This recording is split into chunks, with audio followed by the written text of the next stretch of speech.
कविताच्या किचनमध्ये तुम्हा सर्वांचं खूप स्वागत आहे। आज मी बनवणार आहे धपाटी। त्यासाठी मी 1 वाटी ज्वारीचं पीठ चाळून घेतलेलं आहे, 1.5 वाटी गव्हाचं पीठ घेतले आणि 1.5 वाटी बेसन सगळं चाळून घेऊन त्याच्यामध्ये ओवा आणि हिंग, हळद, जिरे आणि तीळ टाकून घेतलेले।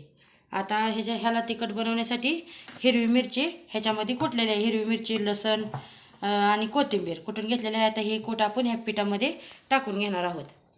टाकतो आपण थोडीशी उकळी पण खंगळून घेऊया आणि आपण आता हे मळून घ्यायचं पीठ। थोडं थोडं पाणी घालायचं लागेल तसं अंदाजानुसार आणि असं पीठ मळून घ्यायचं। हे इथे आपलं असं आता पीठ मळून झालेलं आहे। आपण ह्याला 10 मिनिटं ठेवणार आहोत।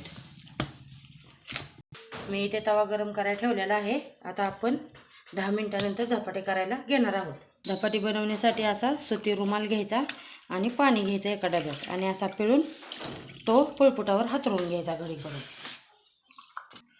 रुमालाची घडी घालून घेतली, त्याच्यावरती थोडासा पाणी सोडून घ्यायचं म्हणजे आपलं धपाटं थापल्यानंतर छान सुटतं। आता मी इथं एक कणकेचा थोडा गोळा घेणार आहे। धपाट्याची कणिक मळलेली आपण, पीठ म्हणा कणिक म्हणा ज्याच्या त्याच्या पद्धतीनं।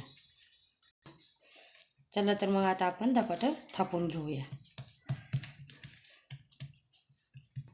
इथे हे धपाटा आपण बोटाच्या साह्याने छान असं थापटून पसरवून घ्यायचं। आपल्याला पाहिजे तेवढी जास्त जाड पण ठेवायचं नाही। धपाटे छान थापून झालेला आहे। आपण आता ह्याला छोटे छोटे होल करून घेऊया, 4 ते 5। तव्यामध्ये तेल सोडून धपाटा सोडून घेतलेला आहे। आपण आता ह्याला छान भाजून घेऊया दोन्ही साईडून। कढईत थोडंसं तेल सोडून घेऊया आणि ह्याच्या होल केलेत ना त्याच्यामधून पण थोडं थोडं सोडायचं। मी इथे याला पलटी करून घेतलेला आहे आणि एकदा कढईत थोडंसं तेल सोडूया। ह्याला खरपूस रंग येईपर्यंत आलटून पलटून भाजून घेऊया। हे आपले धपाटे भाजून झालेले आहे। आता आपण वाढून घेऊया। ही मी ठेचा केलेला आहे आणि हे दही आहे। कसा वाटला तुम्हाला आजचा नाश्ता मला कमेंट करून नक्की सांगा आणि लाईक सबस्क्राईब करायला विसरू नका। ही ठेच्याचा व्हिडिओ मी आधी टाकलेला आहे, माझ्या चॅनलवर जाऊन बघू शकता। आणि कसा वाटला ना